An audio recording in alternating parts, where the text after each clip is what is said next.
com as filhas dos homens. Está lá no livro dele. Eles acreditavam nisso. Seria isso um pouco de verdade? Uma coisa é eles acreditarem, outra coisa é ter...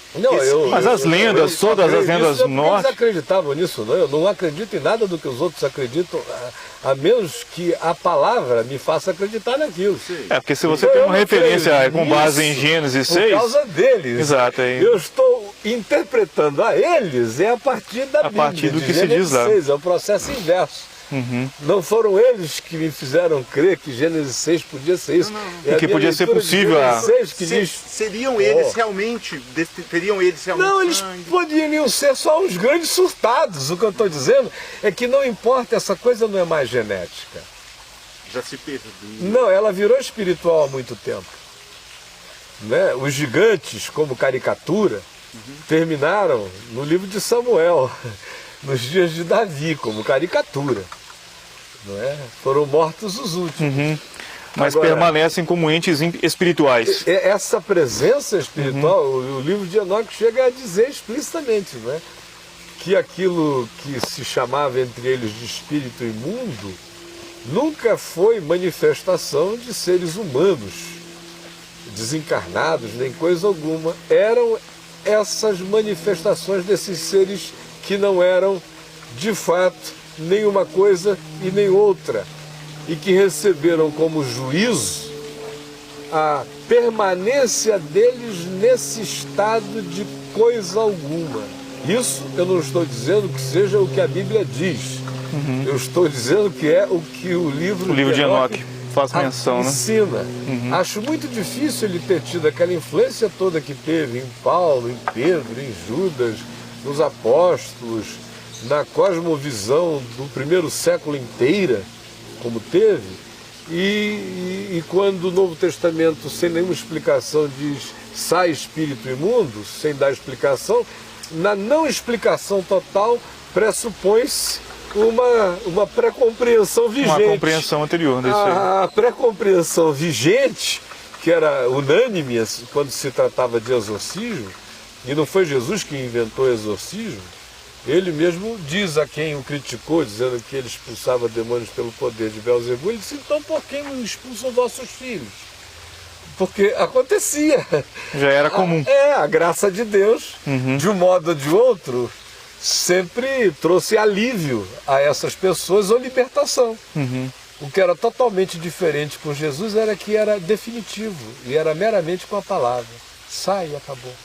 E era para sempre. O que o resto era um culto, né? Era aquela tentativa que a gente vê a humanidade fazer de alívio, de negociação, que é o que a gente vê a religião fazer. Né? Então, voltando aqui à nossa história, eles evocam essa ancestralidade. Para mim, essa não é uma questão genética, essa é uma questão espiritual, né? Totalmente espiritual. E ela terá tantos filhos quantos sejam os seus aderentes espirituais. Assim como Jesus, em João 8, falou para o pessoal que era do sêmen de Abraão, que eles eram filhos do diabo. Então, tanto faz como tanto fez. A semente de Abraão, nos dias de Jesus, tinha virado um culto ariano. O templo de Jerusalém tinha se transformado no castelo de Himmler.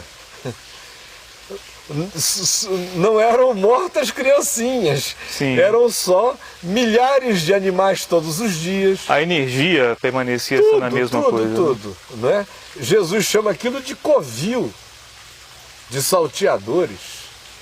Salteador é aquilo que ele associa o diabo, que vem para matar, roubar e destruir. É pesada essa comparação que ele faz. Né? Ele vê demônio naquelas coisas todas. Para aquilo que evocava a representatividade legal de Deus no seu tempo. Agora imagina o paganismo. Sinuki estava lá carregado com todas as representações do Velho Testamento. Ele vê demônio e Paulo diz, vocês pensavam que aqueles sacrifícios estavam sendo oferecidos a Deus? E em verdade eu vos digo, eram demônios que foram oferecidos no deserto.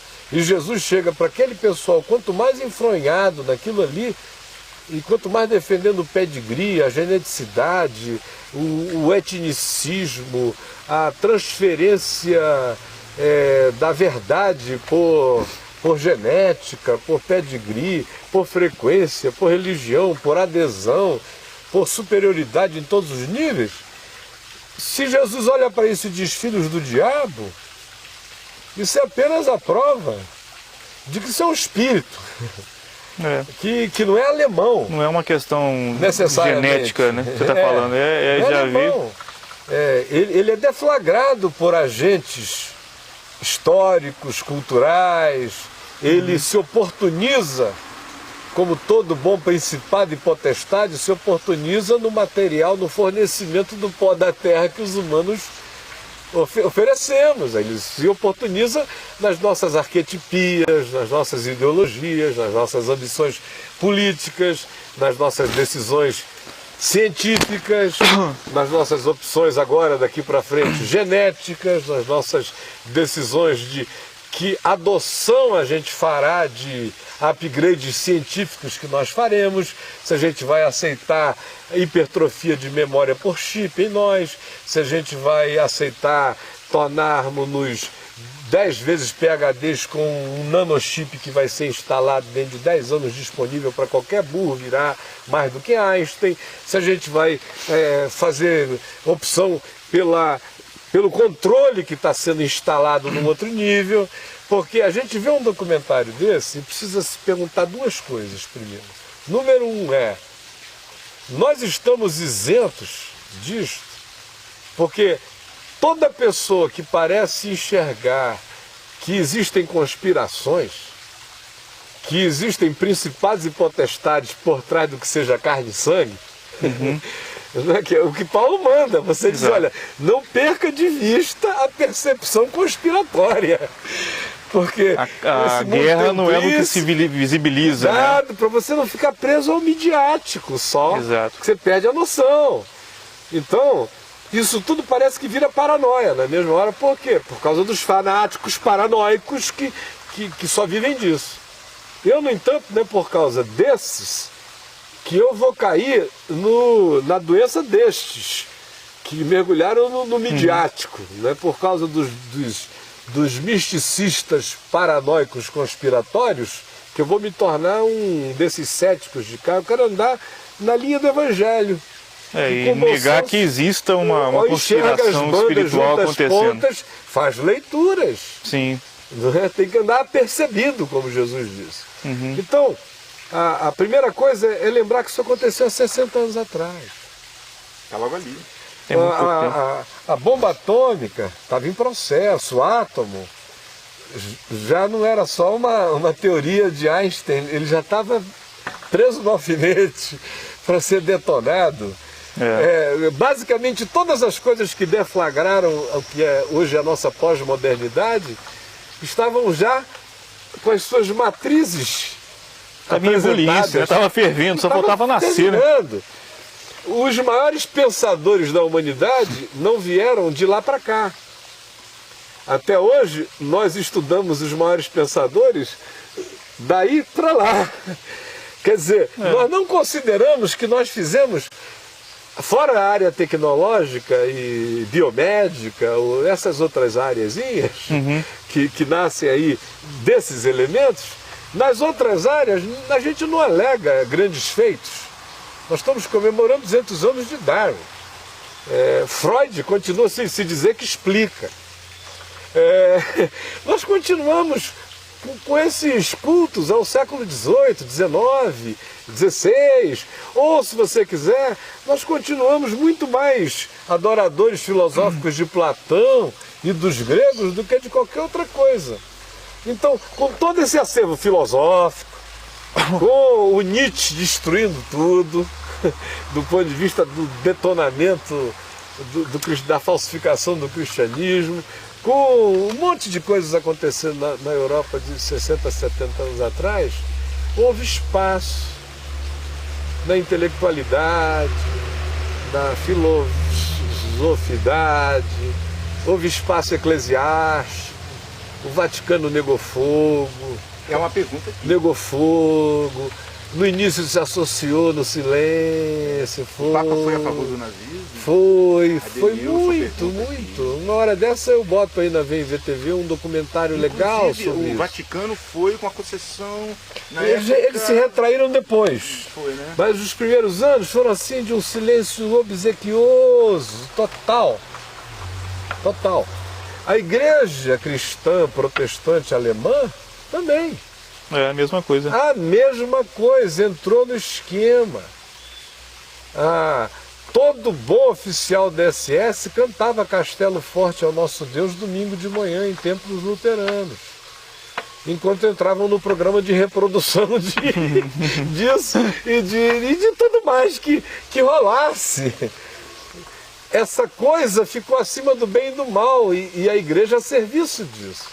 É nessa que surge o movimento de enfrentamento profético do nazismo dentro da igreja confessante, da igreja declarante, da igreja que fazia profissão de fé, assim chamada, simbolizada por Dietrich Bonhoeffer mais do que por qualquer outra pessoa. Ele não era um único, não era um solitário naquilo, eles eram poucos. A maioria, a igreja confessante, a igreja nominal, ela entrou no esquema nazista. Por medo, né? Medo, conforto, fé nominal. O elemento pagão será sempre muito mais forte no coração humano, não convertido, apenas envernizado pelo cristianismo, do que o verniz cristão. Sempre será. Ganha sempre isso. Sempre no fim vai ganhar.